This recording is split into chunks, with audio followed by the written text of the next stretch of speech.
I'm Miss Toy, and I want to welcome you tonight to Inside the Haven. We are mentoring minds and changing lives. The purpose of our show is to introduce you, young man, young woman, to your purpose. We have up close and personal interviews with adults who may be doing something that you like to do in your life, or once you hear from them, our guests, you may realize, oh, that's what I want to do. Tonight I have a very special guest. This young lady, this awesome woman of God, is an entrepreneur. She has several businesses, and she's going to tell us about those tonight. But first, I want to tell you about our website, InsideTheHaven.com. On our website, you can, if you don't want to come on our show and do an interview with me here live, you can go to the website, InsideTheHaven.com, where you can, on Mondays, we feature interviews with young people from 13 to 24. On Tuesdays, excuse me, we have news by, for, and about teenagers. On Wednesdays, we have interviews online with adults, again, business and career professionals. On Thursdays, we have just commentary, sort of along the lines of what did we learn during the week. On Fridays, we have Fun and Fashion Fridays, where you can just post a picture of yourself in your favorite outfit and tell us what you like to do for fun. On Saturdays, we have Question and Answer. Young lady, young man, you can email me your question. Maybe it's a question that's on your heart and on your mind, but you feel like you don't have anyone you can ask or anyone you can tell. So you can anonymously send me your question, and I will answer it for you. And on Sundays, we have just encouragement for the upcoming week. So once again, if you don't want to come on and be on here with us on television, you can we can interview you online. And so with that, before we get started, I'd like to offer what we have is encouragement cards, and this one says, "Why be average when you can be exceptional?" Average means norm, standard, ordinary, or common. Exceptional means uncommon, much better than average, superior, or rare. I know you've all heard the saying where God uses ordinary people. I'd like to disagree with that. I believe God uses extraordinary people. He takes us and he cleans us up, turns us around, and makes us, and then we become extraordinary, exceptional, and then he uses us. So why be ordinary? Anybody can get a C. And a C in school is not bad. It's not bad at all, but it's not exceptional.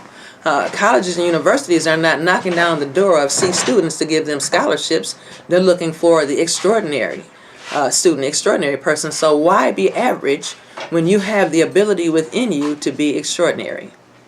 And with that, we're going to take a quick break, and we will be right back.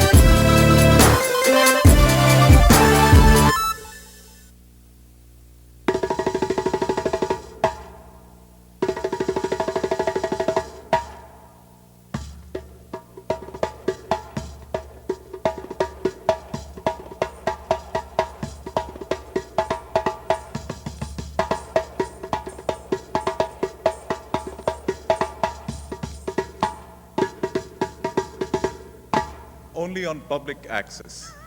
I'm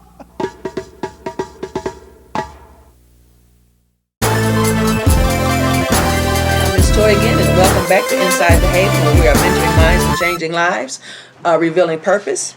And as I said, I have a very special guest, Miss Stephanie Wells, and she's she's an entrepreneur, a woman of extraordinary character. I've known Stephanie for as long as I can remember. We're not as close as I'd like to be. I mean, we're not distant, but we just don't spend time together like I'd like to, but maybe that'll change. She has a beautiful clothing store. Where's your store? It's on Ballinger in Flint, Michigan. Ballinger and, what's that, Rascott? Sloan, okay.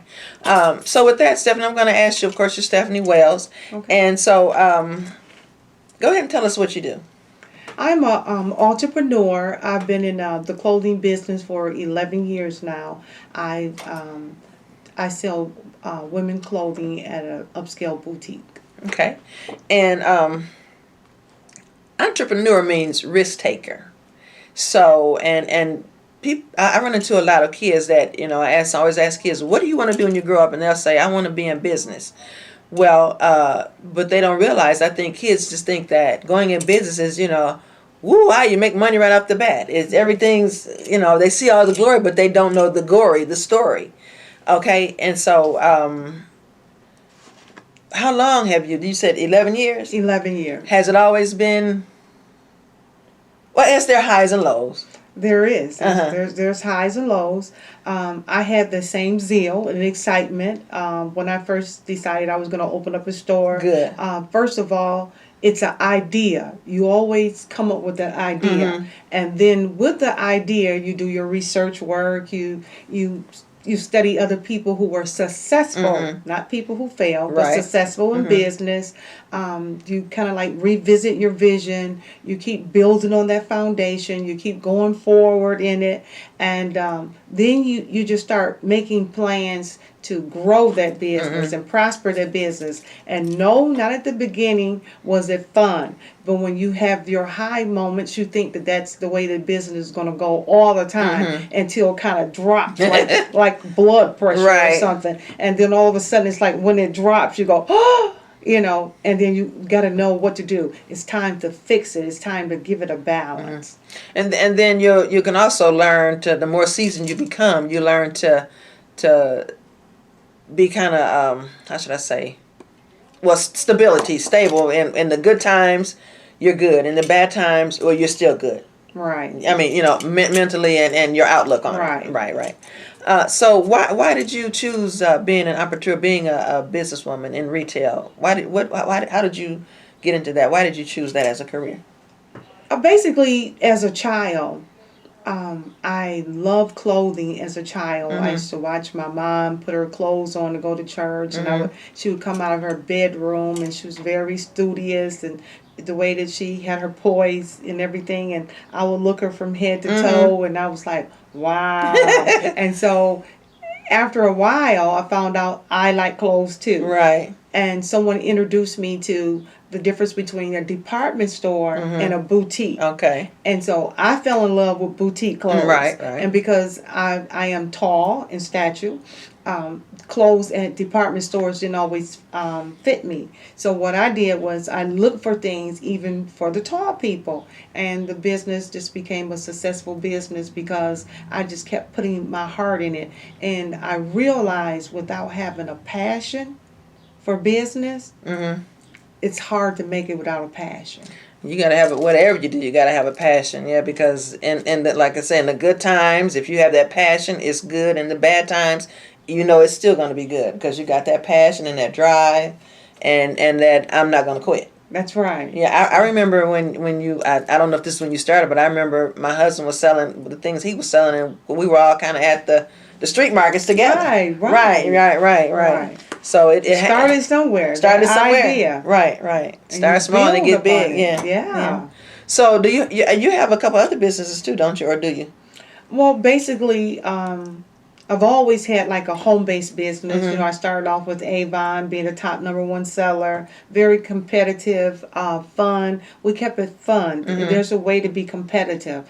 Then I went from the Avon to the Mary Kay products, and not only that, then I went into ministry, pastoring. So that was another aspect of something else added on there.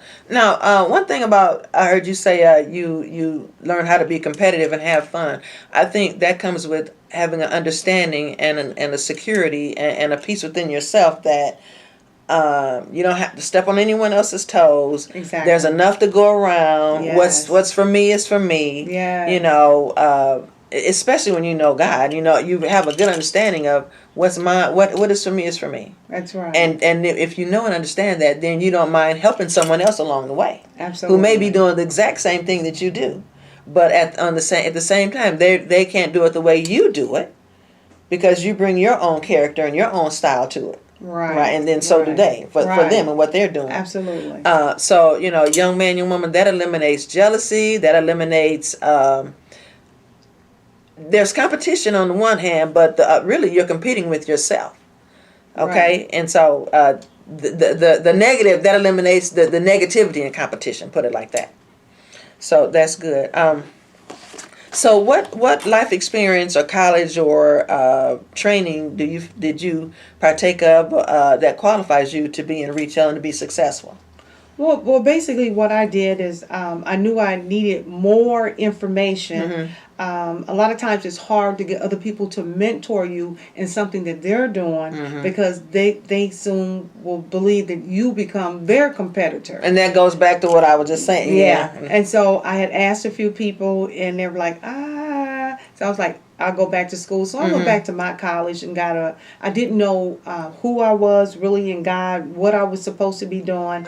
And I just knew that I needed to start somewhere. So what I did is I went back and I got a associate's degree in general studies. And then after I got the associate's degree in general studies, I went back to school to Rochester College and I got a bachelor's degree in business. And so I wanted to study business so the business will tell me all the aspects of what I got to know about the laws, the brands that I'm going to carry, what's going to be my brand, the number one was how to give excellent customer service. Right, to have people that's important. To continuously coming back. That's important. You know, customer service is big for me.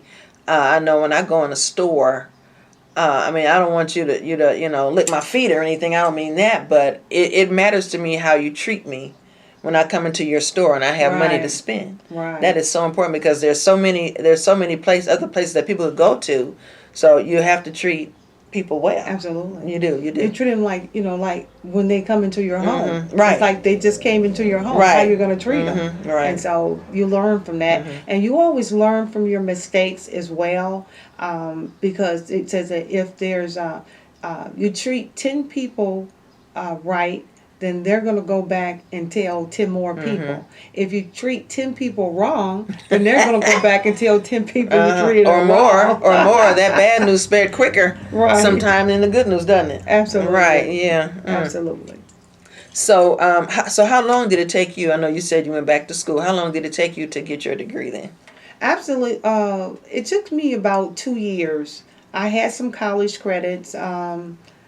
Some years prior to that because I didn't know who I was, what I was going to do. So I wasn't all that serious. I took some classes just to see, where I was going to go with it. And then after I decided that I wanted to go into the business aspect after, I worked as a district sales manager of a corporation, a Fortune 500 company. Then I decided that I'm going to go into business, and I got the business degree.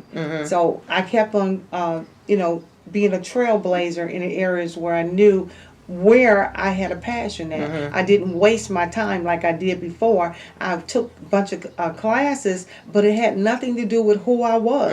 When I found out who I was, now I narrowed everything down and became focused. So that's key, knowing who you are, knowing your purpose. So what happened in your life that afforded you the opportunity, the blessing to find out who you were? Because I began to get directed. I began to see God. I began to see God. I had jobs and they were okay for a minute, and then after a while, I get this uneasy feeling like I'm drained out. I'm this is not it. You get you another job, and you're excited about it for a few minutes, and then that excitement wears off. Then I come to realize when it's your passion and there's a gift inside you to go along with the education, when you work, you never get tired of doing it. You can do it all day long. Right. Then that way that I know that I have just tapped into my gift. Right. Wow. That is awesome. Okay, so with that, we're going to take a slight break, and we'll be right back.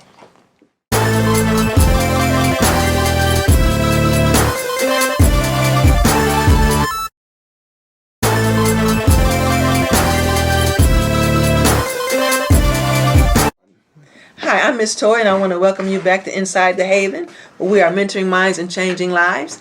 And we want to give a shout out right now to Courtney Jones. Courtney, who will be a senior this fall at Flushing High School, she earned all A's this past school year, and she has been inducted into the National Honor Society. Courtney, we congratulate you, we salute you, and we want to say keep up the good work. And so we're still here talking to Stephanie Wells, and I want to compliment you on your outfit. Thank you. It's absolutely gorgeous. She is dressed from head to toe in this gold. You should see her shoes. It's lovely. Now, did this come from your store? Yes, it did. Wow. And so someone can come right in and get something like that. Right. So what's the name of the store? I don't know. We said the name of the store. It's called Stephanie's Flair. Stephanie's Flair is understood. Where what? Looking good is But understood. looking good is understood. I've never seen her looking any other than what she looks right now. Yeah. And that's great. I mean, if you're in retail, you want to look the part. Whatever you're in, you want to look the part. Okay, so with that, um, so outside, I know you said you didn't really have a mentor in retail, but have you had a mentor? Period, though maybe Not in retail. not. Okay. Not in retail. Retail, I had to more like as you say, fend for yourself. Uh huh. I went to school. I got the books opened. I Googled. I did the homework. Mhm. And now what I do is I mentor other people. Mhm. I became what I wanted. Mhm. I wanted to be mentored. I couldn't Mhm. find anybody because that's kind of like a closed area where people feel like if I mentor you, then you They're become gonna. my Yeah. competitor. Mhm. But we have to understand there's room for all of us Room for at the all of us, top. right? And I only became what I wanted. And so now I get other people. I also have, um, I do internships with other students Mhm. from colleges. They come in and Mhm. I train them in the retail. Mhm. I remember we were talking on the phone. You said you had an intern there with you, Right. and that's ironic you mentioned that. I just started reading that book. There's See You at the Top by Zig Wow. Ziglar. I had it on audio. I buy audio books and then I'll try to buy the book too, and so I can listen and read. So I had listened to the book, but I hadn't read it. So now I'm going to go back and read it. Okay. And listen to it again too. But there is room. There's room at the top. Like I said earlier, there is room at the top for everyone. If you're willing to, like she said, put the work in, put the work in, put the work in. There's room at the top. So there's no need to elbow anybody trying and knock anybody else out trying to get there. So what obstacles have you had to overcome? Oh, my biggest obstacle is fear. It was fear of failing, Mm-hmm. fear of not making it, fear of not dreaming big enough, Right. fear of not being the part to who I needed to be. And I discovered that you start with a little bit and you keep building on it. Whoever it is that you believe that's in the inside of you, you will find that individual. She will come out She of will you come if she's out. there, but you just have to keep feeding her Mm-hmm. information, keep being positive, and most of all, hold the faith. Hold the faith Right. Right. because whoever it is that you think is in you, she'll come out if Mm-hmm. she's in there. And so that has been a winner for me. That's how I became very successful. Is really believing in who I believe was inside of me. Mm-hmm. That I had the capabilities, and I always had a regimen of faith, believing that other people can do it, that I can too. Even if you were afraid. Even if I was afraid, But do it anyway. Get do it started. Start anyway. somewhere. Do it anyway. Do it anyway. I mean, Mm-hmm. you take a few breathers. Your sales is not what you want. Maybe your customer base is not what it want. You always take a look at where you can become better at, Mm-hmm. and then wherever you were, make it more excellent. If Mm-hmm. you thought you were excellent in that area, make it extraordinary. Right. Just keep going and keep going because everything can be perfected. Mm-hmm. I agree with that. That's good. That's really good. So what do you like most about what you do? What I like most about of what I do is the transformation Mm-hmm. of other individuals. Okay. I love the fact that a lot of times when people come in, they say, I want maybe the same color. And the comfort color is like comfort foods. The comfort Mm-hmm. color is always dark colors. There's always black pantsuit, a black dress. Mm-hmm. And I think that everybody should have that perfect little black dress in their closet. But I think that they need to be able to add color. When I am able to transform another person into wearing color and become a repeated customer, Mm-hmm. that has been the greatest thing in the world for me. Is just to see that person blossom, and now they're coming back asking for other colors rather than I want the navies, I Right. want the dark browns, I want the black, I want the slate gray, things like that, because it's comfortable. And then Mm-hmm. when I let them try on other colors and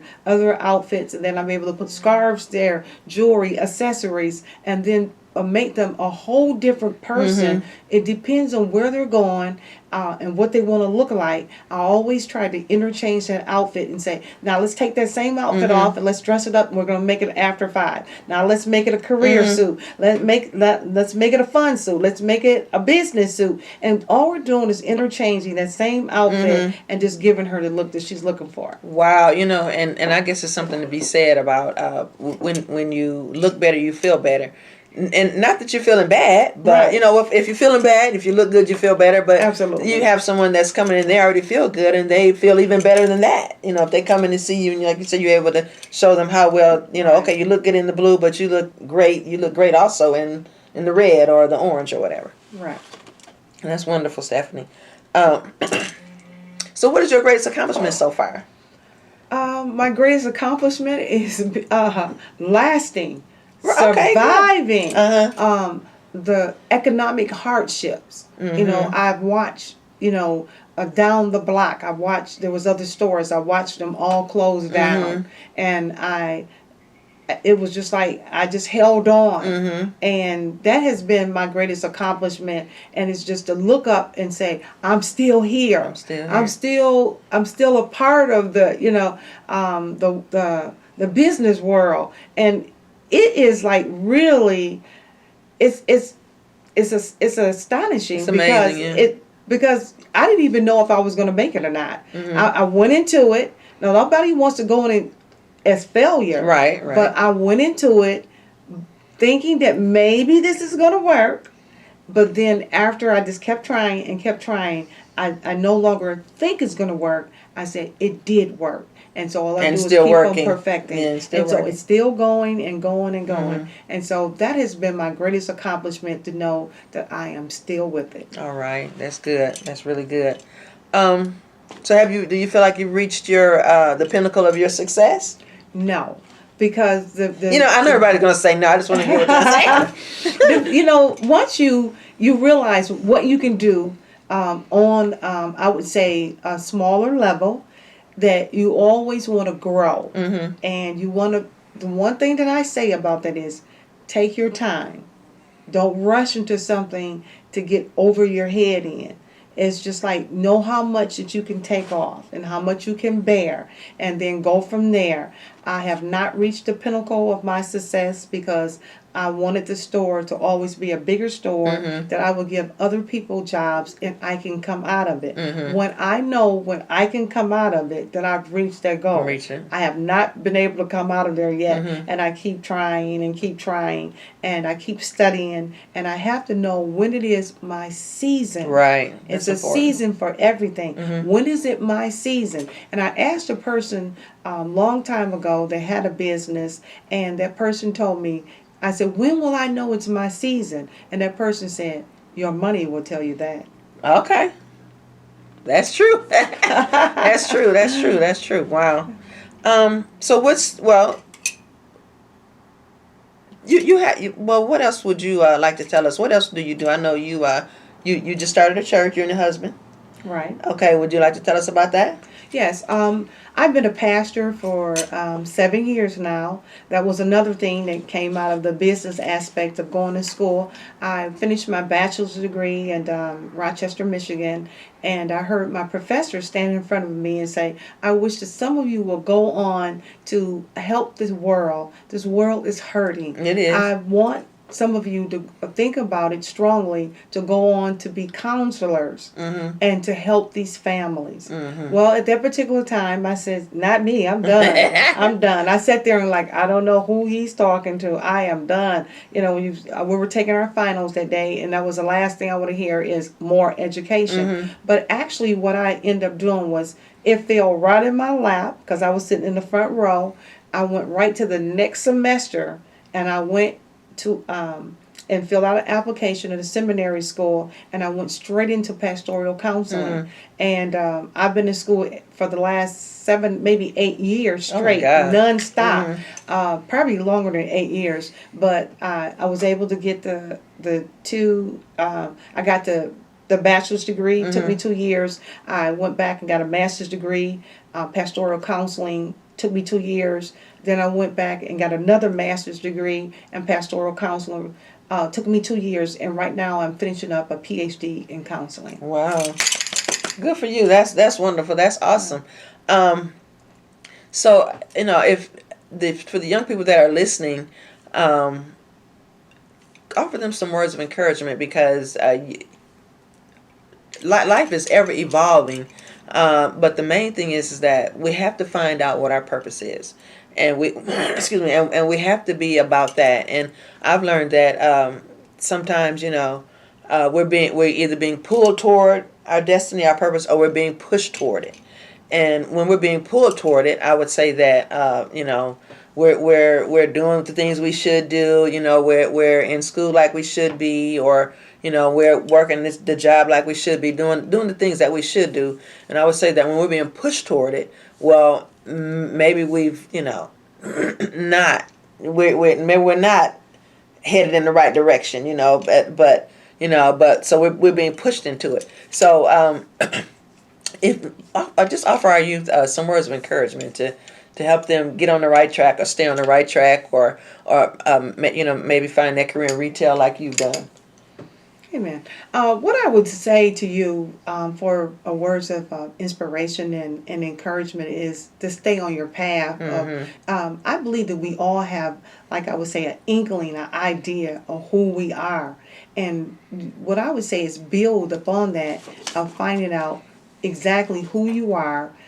I remember my children were little, and if they said, I want to be a fireman, I want to be a lawyer, I wanted to be a police officer, I would always tell them to go to the library and get books on whatever it is that they wanted to be. Don't get other books. Don't waste your time. I remember going to school, wasting my time, getting a bunch of college credits, and then what's going to happen is they don't even go on to your degree. So now I've learned to stay focused, stay right on the path of where you need to be at.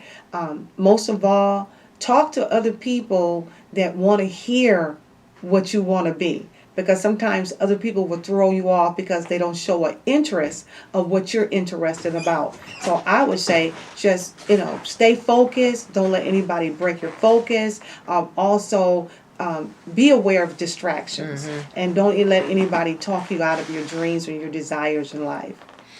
Kids at a young age, they're very impressionable. And the first time somebody say you shouldn't do that, they think they shouldn't. But with that, I want to thank you so much, Stephanie, for coming and being my guest tonight. It's been very informative and very enjoyable. And for you, once again, I want to welcome you for joining us tonight here at Inside the Haven. We are mentoring minds and changing lives and endeavoring just to make a difference in your son or daughter, niece or nephew life.